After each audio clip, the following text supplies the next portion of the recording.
Many Magic the Gathering players ask the question, is it worth it to buy a starter cube? Cube is quite possibly the apotheosis of Magic the Gathering, the greatest expression of the game in the ultimate format. Unfortunately, to build a cube is also extremely expensive, with even non-power cubes often costing in the high hundreds if not thousands of dollars. Now, Card Kingdom has released a starter cube, designed and refined by Magic Pro and game designer Chris Van Meter, and priced at only $99. But is this a genuine cube experience of balanced yet powerful Magic gameplay, or just a strictly worse cube that can't hold a candle to the real experience? Let's take a look. But first, a quick word about this video. This channel is sponsored by Card Kingdom, a Seattle-based brick-and-mortar game store with a growing online presence, but my review of their product is just that, my own.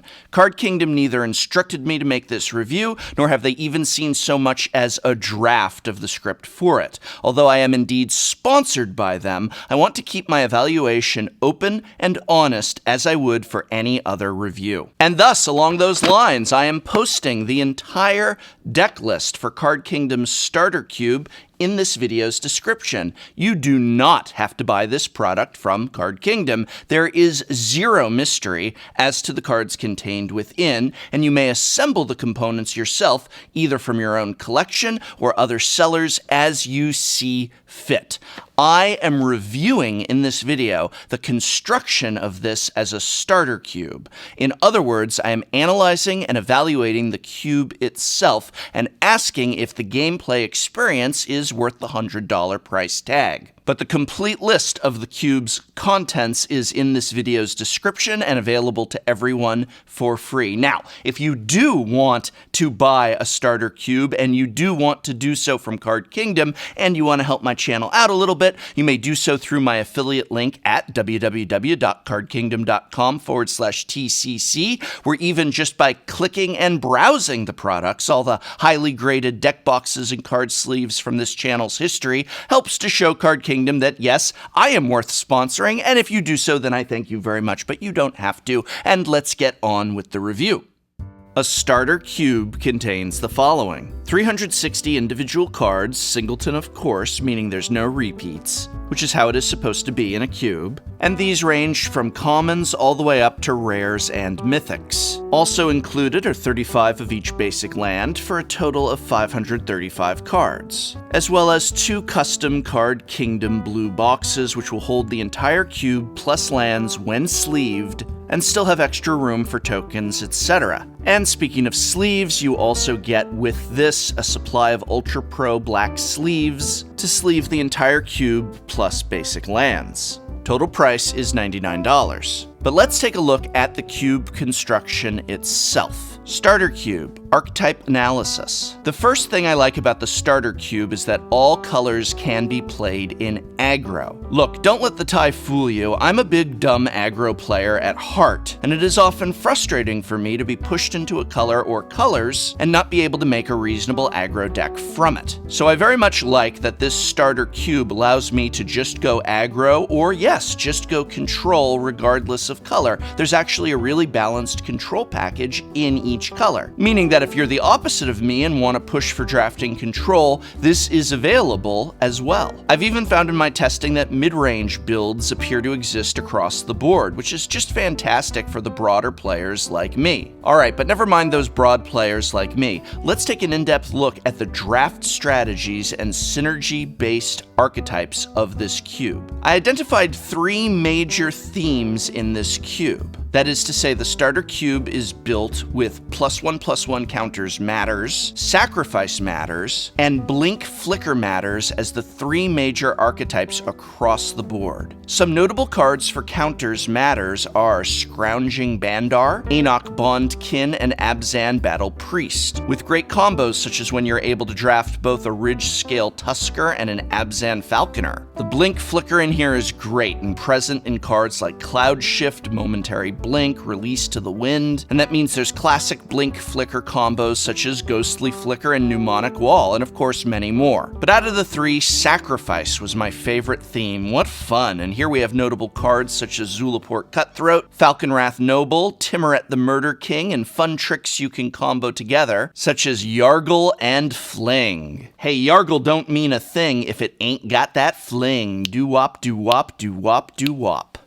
Again, not counting lands, there's 360 cards in Singleton in this cube. So these examples are just a few of the fun cards to play. Be sure to check out the complete cube list in the description below. And there's a lot packed in here with sub-themes such as Aura Equipment's Matters, making use of cards like Valduk, Keeper of the Flame, Champion of the Flame, and Danitha Caption. In Azurius, you'll find a lot of blink and token cards, exploit enter the battlefield abilities, and jump your tokens into the air with cards like Aven Wind Guide. Dimir drafters will find great success in Control, gathering all the 2-for-1s that you can and drowning out your opponents in card advantage. Dimir is dirty in this cube. I love it. Rakdos is the strategy that gives you the best aggressive sacrifice deck. It's got lightning speed aggro with the ability to chuck creatures to the dome with that Timoret. And Gruul, of course, is beat down, dull surprise. Get your dudes out and punch in. Selesnya is a color combination for tokens and populate. If you like having a busy board as your key to victory, then that's the color combination to look out for. And if you want a hidden stockpile attrition war, then Orzhov are the colors for you. Golgaria's Sacrifice Matters. You can go super wide with Brood Butcher and Catacomb Sifter and sacrifice them for value. Simic is on flavor with counters and ramp. Play the evasive tempo plan with Thrumming Bird or just slam Simic Sky Swallower as fast as possible. I really like that Izzet went with the direction of Counterburn theme. Very on flavor, very viable. Counterspells and direct damage, what more do you want? And as I mentioned, Boros fans out there will be excited to draft equipment aggro, suit up and exert your team for the win.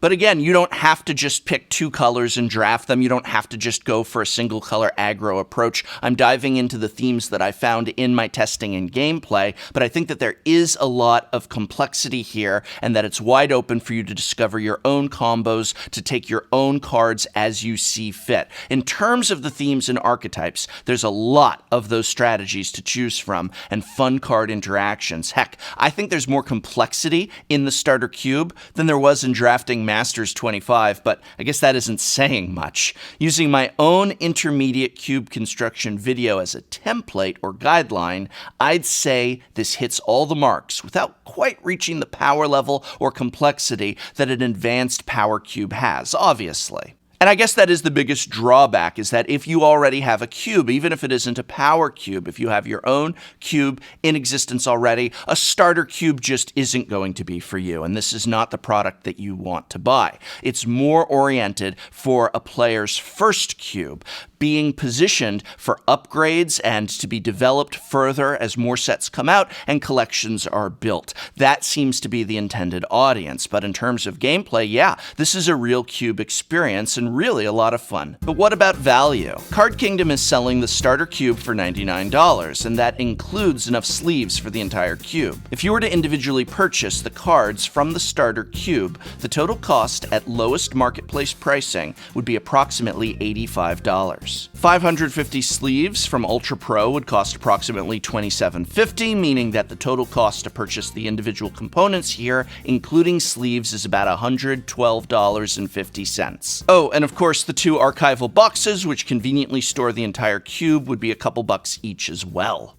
So while this isn't a major savings where you're getting $300-400 worth of cards for $100, there is a convenience advantage in that you are getting 360 individual cards from commons to mythics of a carefully and expertly constructed starter cube, plus sleeves and storage containers, all conveniently delivered to your door. In terms of the value of cube as a format itself, be it a power cube or a popper cube, without repeating myself too much from my own cube introductory videos. The fact that once you own a cube, you can play Magic the Gathering with friends forever. Never spending an additional penny is just fantastic. You are drafting a set engineered free of worries of impacting on standard or mechanical constraints, but just the ultimate expression of Magic, working synergistically together. If you have friends who stopped playing but still remember how and want to get games from time to time, if you've got friends who don't play the same formats as you or who can't keep up with standard, then having a cube, and it doesn't have to be this cube, it can be any cube, in your closet to pull out when they come visit is ideal. Sit and draft without paying for packs. Get in great games and have fun. The only drawback has always been the assembly of a cube affordably. But now, with this list, whether you buy it from Card Kingdom or not, you can do so for under $100. And it's not a gimmicky, strictly worse list. We've got mythics in here. We've got rares. It's been assembled with care by a professional. This is the third iteration, in fact, from Van Meter at Card Kingdom, and I think it's the best one yet. It's a great list. Final conclusion. While obviously a power cube or modern cube or other high-profile cube will be able to offer a power level far above that of the starter cube, their cost being in the thousands of dollars is highly prohibitive. While a starter cube may not have moxes, it still offers a fantastic level of complexity and diversity of sub-themes and archetypes, ensuring drafts are highly unlikely to ever become repetitive and offering great Magic the Gathering gameplay at a fantastic price. For those without a cube that have always wanted one, spending under $100 for the starter cube